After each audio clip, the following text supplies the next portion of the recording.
애통과 위로라는 제목으로 하나님 말씀 함께 나누도록 하겠습니다.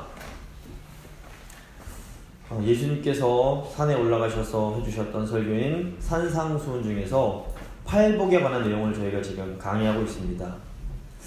하나님의 은혜로 하나님의 백성으로 부름을 받은 사람들은 거룩하고 구별된 삶을 살아가야 합니다. 이 구별된 삶이란 하나님을 모르는 사람들과는 완전히 다른 생각을 하면서 전혀 다른 삶을 살아가는 것을 의미합니다. 예를 들어서 하나님을 모르는 분들은 의지할 것이 없으니까 권력을 추구하고 세속적인 성공과 쾌락을 추구하면서 살아갑니다. 하지만 하나님의 자녀가 된 천국 백성들은 권력보다 섬김을 추구하고 세상적인 성공보다 하나님의 말씀에 순종하는 삶을 추구하며 살아갑니다. 근데 세상적인 시각에서 보기에는 이런 성도의 삶이 참 어리석어 보이고 비현실적으로 보일 수도 있습니다. 하지만 우리 예수님은 이런 천국 백성들의 거룩한 삶, 구별된 삶, 다른 삶이야말로 참으로 복된 삶이다 라고 가르쳐 주십니다. 우리가 이렇게 복된 삶을 살려면 먼저 우리 마음이 변화되어야 합니다. 그런데 가장 변화되지 않는 것 중 하나가 바로 인간의 마음입니다. 이 사람의 마음은 인간적인 방법으로 아무리 노력을 해도 잘 바뀌질 않습니다. 돈과 권력과 성공을 간절히 바라던 사람이 어느 날 갑자기 이제 주님이 원하시는 섬김과 희생의 삶을 살아야겠구나 라는 이런 마음을 갖는 것이 절대로 인간적인 노력으로는 불가능합니다.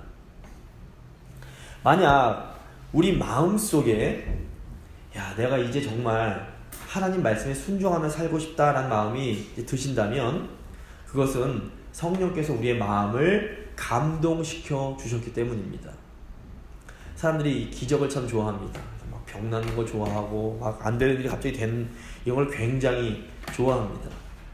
하지만 사실 이 세상 가운데 정말 큰 기적은 우리의 마음이 변화되는 일입니다.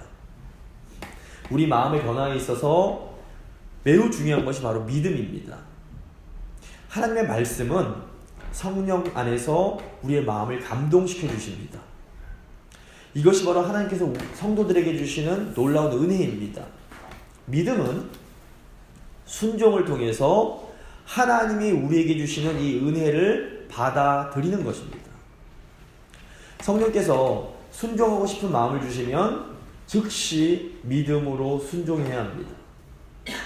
우리가 믿음으로 순종하면 하나님은 반드시 말씀 가운데서 약속하신 그 복을 우리에게 부어주십니다. 한국에서는 지금 새해 설날들을 세고 계시던데 우리 모두가 믿음으로 순종해서 하나님께서 주시는 이 복을 올 한 해도 풍성히 받아 누리실 수 있게 되기를 간절히 바랍니다. 오늘 하나님이 우리에게 주시는 팔복 중에서 이 애통이 주는 복에 대해서 생각해 보려고 합니다. 세 가지로 나누어서 생각을 할 것인데 첫 번째 애통의 역설, 두 번째 애통의 중요성, 세 번째 애통과 위로입니다. 먼저 애통의 역설입니다. 애통이란 몹시 슬퍼하며 가슴 아파하는 것을 말합니다. 예수님은 이렇게 몹시 슬퍼하며 가슴 아파하는 사람이 복이 있다라고 하십니다. 그래서 예수님이 말씀하시는 복은 말 그대로 행복을 말합니다. 예수님은 가슴을 치며 슬퍼하고 아파하는 사람이 행복한 사람이다 라고 말씀하십니다. 이 말씀이 이해가 되십니까? 예수님의 이 말씀을 이해하려면 애통에 담긴 역설, 이 패러독스를 이해해야 합니다. 이어령 씨가 쓴 눈물이 무지개 된다고 하더니만 이라는 시가 있습니다. 과거 우리나라가 경제적으로 못 살던 시절에 초등학교에 다니던 어떤 여자아이에 관해서 쓴 시입니다. 제가 한번 읽어드리겠습니다. 도시락 싸가는 학년이 되자 아이의 가슴은 부풀었지요. 기다리던 점심시간 부러웠던 언니네들처럼 의젓하게 어머니가 싸주신 도시락 뚜껑을 열었습니다. 그런데 보세요. 그것은 새까만 꽁보리밥, 흰 쌀밥 도시락들 사이에 깜깜한 밥. 부끄러운 아이는 교실을 빠져나와 뒷마당으로 갔습니다. 어머니는 왜 도시락 먹지 않았느냐고 물으셨지만 그저 배가 아파서라고 말을 했지요. 이제는 꽁보리밥이라도 창피할 것이 없다고 다음날 점심시간 아이는 도시락 뚜껑을 열었습니다. 보세요. 이번에는 보리밥이 아니라 진주알처럼 하얀 쌀밥. 이제는 눈물이나 작은 소리로 엄마라고 부르며 도시락 뚜껑을 덮었습니다. 어머니는 그날도 물으셨죠. 왜 도시락 먹지 않고 그냥 왔냐고. 아이는 또 배가 아프다고 거짓말 하려다가 엄마 가슴에 얼굴 묻고 울음을 터뜨렸죠. 다 알아요. 어머니도 입 다물고 눈물을 흘렸죠.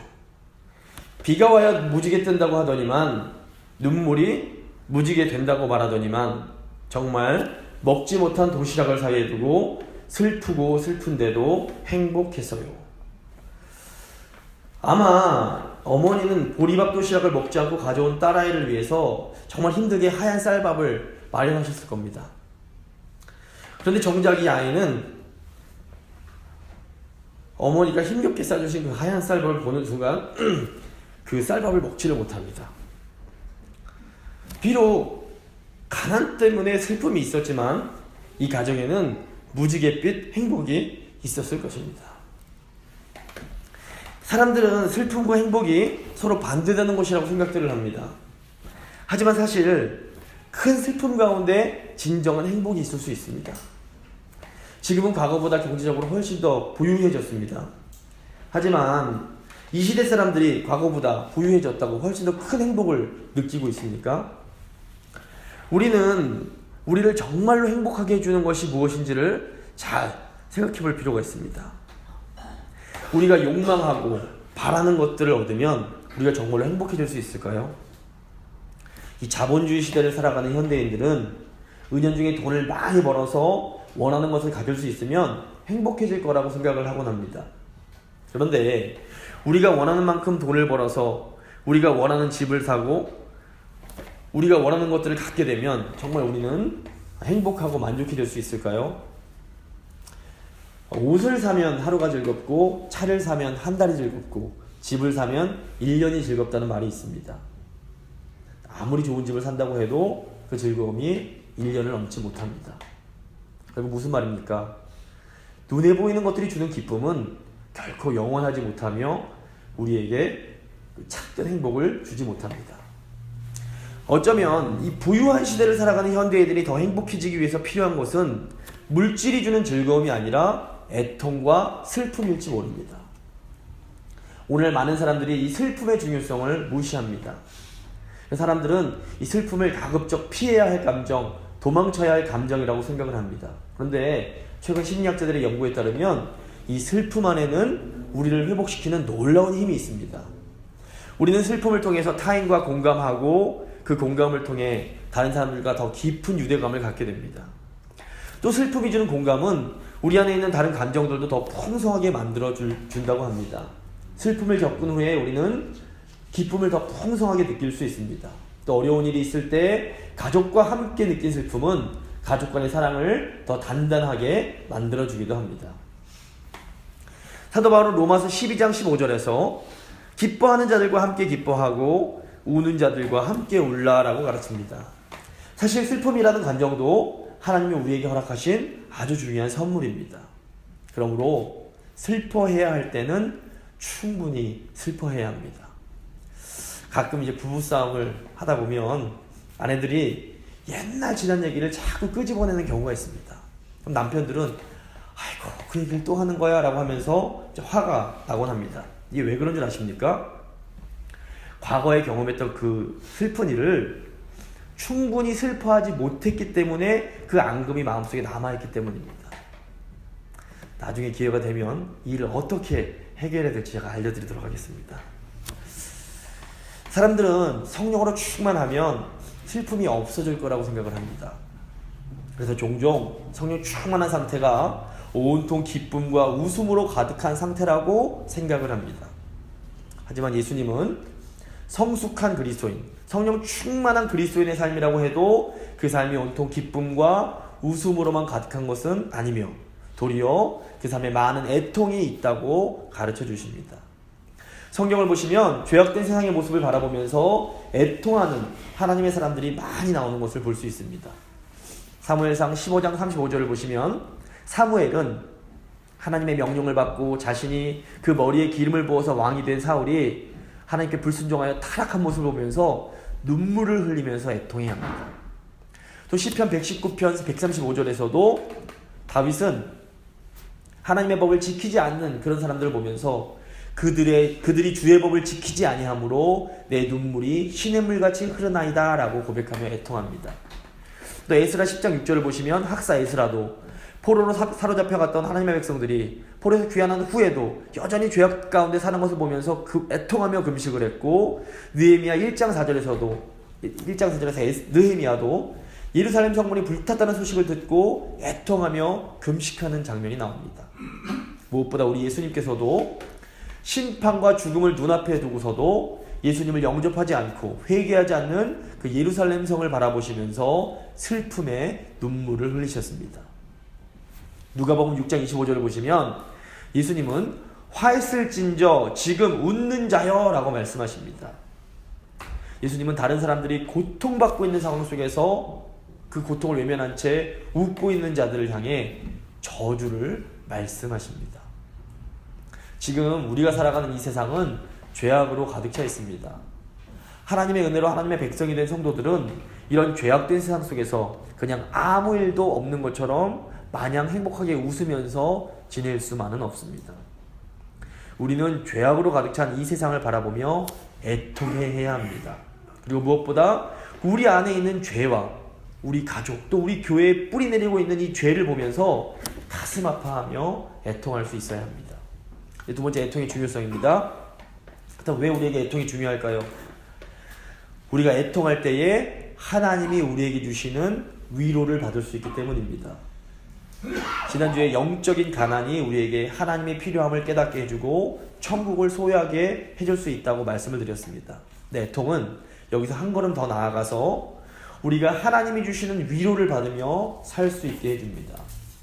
애통은 상실, 잃어버림과 깊은 관련이 있습니다.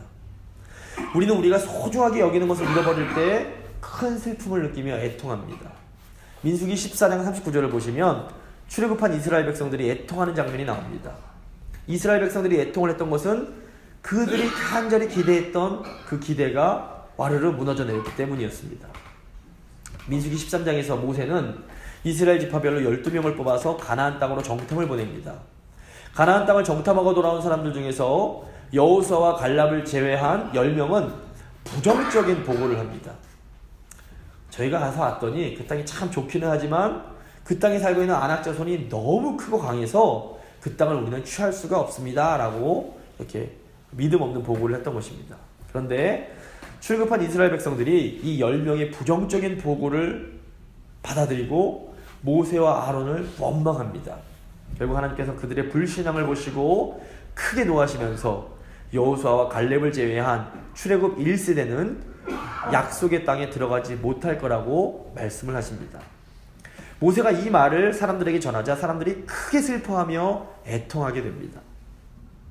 출애굽하여 광야를 행군하던 사람들에게 이 약속의 땅에 들어가는 것은 어떤 의미에서 그들에게 유일한 소망이었습니다. 그런데 그 간절한 소망이 완전히 무너져 내리자 사람들은 애통할 수밖에 없었던 것입니다. 근데 종종 우리도 삶 속에서 이런 애통을 경험합니다. 정말로 간절히 바라던 소망이 좌절될 때 우리는 애통을 할 수밖에 없습니다.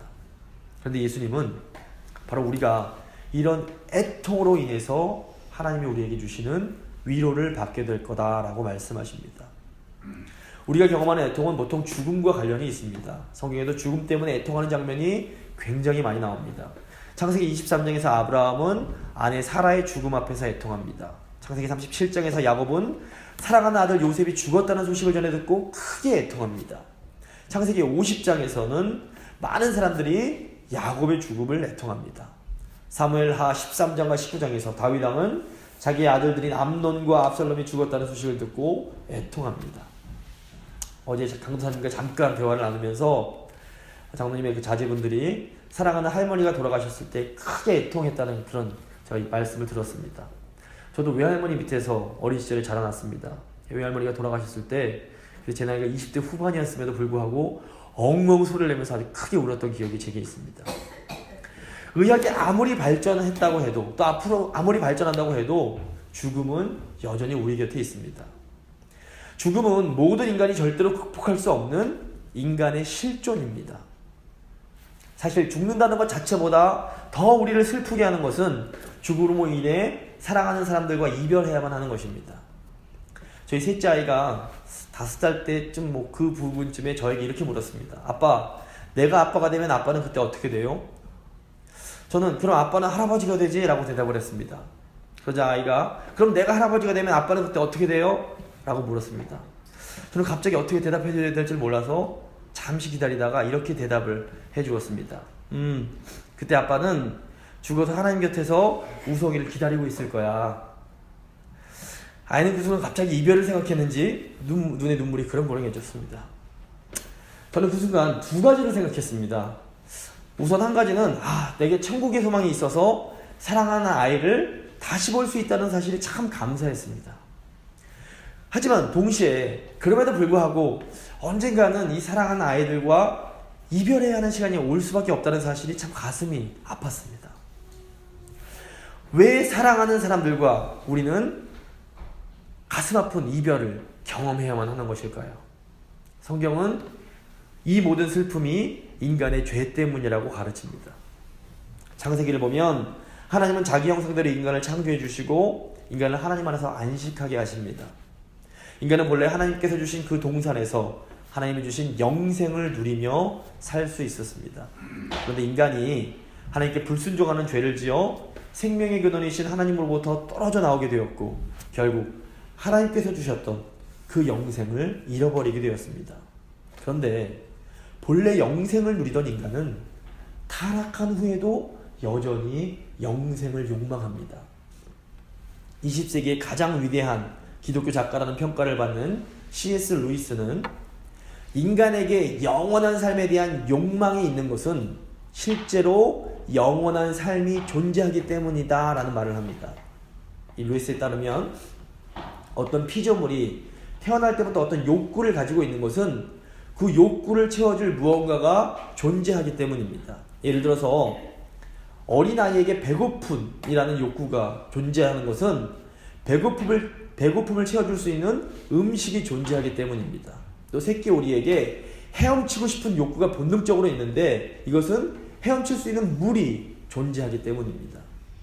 그러므로 인간에게 영원한 삶에 대한 욕구가 있는 것은 실제로 어딘가에 영원한 삶이 존재하고 있기 때문이라는 것이 이 루이스의 설명입니다. 오직 인간만이 죽음 앞에서 크게 애통해하면서 죽은 자 또는 사랑하는 사람들의 무덤을 장식합니다. 이것은 인간이 이생뿐 아니라 영원한 내세에 대한 욕구가 있기 때문입니다. 이 내세에 대한 욕구는 본래 인간에게 하나님이 주신 영생의 삶이 존재한다는 아주 강력한 증거일 수 있는 것입니다. 배고픈 갓난아기는 엄마가 와서 젖을 물려줄 때까지 아주 무섭게 울어댑니다. 우리가 죽음 앞에서 애통하는 것은 죄로 인해 영생을 잃어버린 그 인간이 생명의 주인이신 하나님 아버지께 다시 내게 영생을 달라고 울어대는 것과 비슷해 보입니다. 문제는 오늘날 하나님의 백성들조차 더 이상 애통하지 않는다는 것입니다. 과거 힘들고 어렵던 시절에는 하나님께 안타까운 마음으로 울부짖으며 기도하는 분들이 많이 있었습니다. 근데 지금은 오직 하나님만이 도와주실 수 있음을 잘 알면서도 애통하며 기도하지 못할 때가 많습니다. 솔직히 이 말씀을 전하는 저도 감사는 요즘 많이 하지만 애통의 모습을 많이 잃어버린 것 같습니다. 이 말씀을 준비하기가 굉장히 힘이 들었습니다. 오늘 하나님께서 주시는 이 위로를 받으려면 우리는 우리 안에 이 애통의 기도를 회복해야 합니다. 마지막으로 애통과 위로입니다. 예수님은 애통하는 자가 위로를 받을 거라고 말씀을 하십니다. 그럼 우리가 애통하며 기도할 때 하나님께서 우리에게 주시는 그 위로가 무엇일까요? 구약의 이사야 선지자는 메시아가 오시면 모든 슬픈 자가 위로를 받게 될 것이다 라고 예언을 합니다. 이사야서 61장 1절에서 3절입니다. 제가 한번 읽어드리겠습니다. 주 여호와의 영이 내게 내리셨으니 이는 여호와께서 내게 기름을 부으사 가난한 자에게 아름다운 소식을 전하게 하려 하십니다. 나를 보내사 마음이 상한 자를 고치며 포로된 자에게 자유를, 갇힌 자에게 노임을 선포하며 여호와의 은혜의 해와 우리 하나님의 보복의 날을 선포하여 모든 슬픈 자를 위로하되 무릇 시온에서 슬퍼하는 자에게 화관을 주어 그 죄를 대신하며 기쁨의 기름으로 그 슬픔을 대신하며 찬송의 옷으로 그 근심을 대신하시고 그들이 의의 나무 곧 여호와께서 심으신 그 영광을 나타낼 자라 일컬음을 받게 하려 하심이라. 누가복음 2장을 보시면 메시아를 간절히 기다리던 의롭고 경건한 시므온이라는 사람이 있었습니다. 그런데 성경은 이 시므온을 이스라엘의 위로를 기다리는 자라고 설명을 합니다. 누가복음 2장 25절입니다. 예루살렘에 시므온이라 하는 사람이 있으니 이 사람은 의롭고 경건하여 이스라엘의 위로를 기다리는 자라. 성령이 그 위에 계시더라. 누가복음 5장을 보시면 그래서 이제 공생을 시작하시면서 나사렛에 회당에 들어가셔서 바로 이사야 61장의 본문을 펴십니다. 그리고 그 본문을 읽으시고 바로 너희에게 이 말씀이 이루어졌노라 라고 말씀을 해주십니다. 이게 무슨 의미입니까? 예수님께서 이사야 선지자의 예언대로 하나님의 위로를 주시기 위해 메시아로 오셨음을 의미합니다.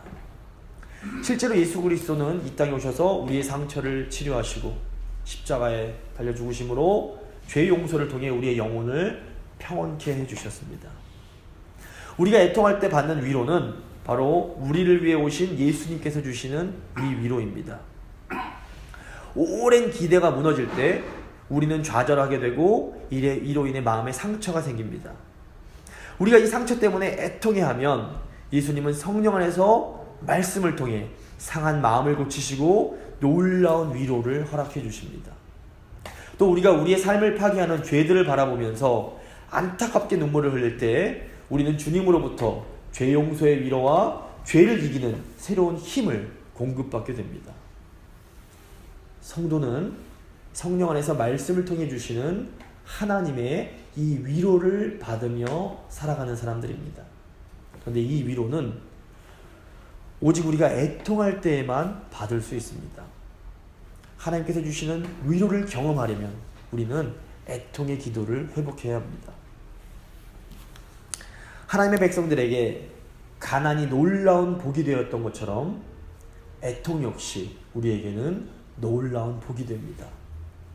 먼저 심령이 가난해지지 않고는 우리는 애통할 수 없습니다. 하지만 심령이 가난해진 사람들이 모두 애통의 자리까지 나아가는 것은 아닙니다.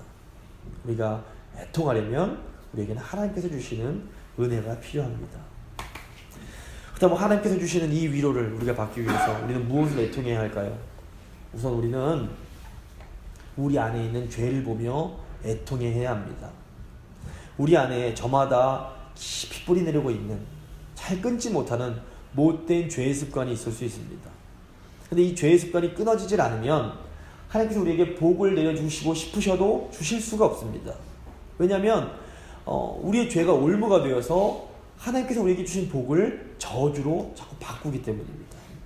그러므로 먼저 우리는 우리 안에 깊이 자리 잡고 있는 이 죄를 바라보면서 애통하며 기도해야 합니다. 또한 우리는 믿음에서 멀어진 우리 가족들을 생각하며 애통하며 기도해야 합니다. 이 땅에서 우리의 삶은 정말 잠시뿐입니다. 하지만 우리에게 믿음이 있다면 우리는 결국 주 안에서 영원히 함께 살게 됩니다. 그러므로 다른 것은 다 포기할지라도 믿음만은 절대로 포기해서는 안 됩니다. 우리는 또한 사랑하는 우리 교회를 보며 함께 애통하고 기도해야 합니다. 하나님 우리에게 은혜를 주시기 위해 우리에게 허락해 주신 복의 통로가 바로 우리 교회입니다. 우리 교회가 온전하게 회복될 때에 우리는 이 교회를 통해 우리의 가족이 회복이 되고 우리의 삶이 회복될 수 있습니다. 그럼 우리는 교회를 위해 애통하며 기도해야 합니다. 나아가 우리가 살고 있는 미국 땅과 또 우리의 조국 대한민국을 위해서 애통하며 기도해야 합니다. 우리에게 이 애통의 기도가 회복될 때 우리는 하나님께서 우리를 위해서 준비하신 그 참된 위로를 받게 될 것입니다. 이 시간 저희가 예배를 말씀을 마치면서 두 가지만 한번 잠깐 기도했으면 좋겠습니다.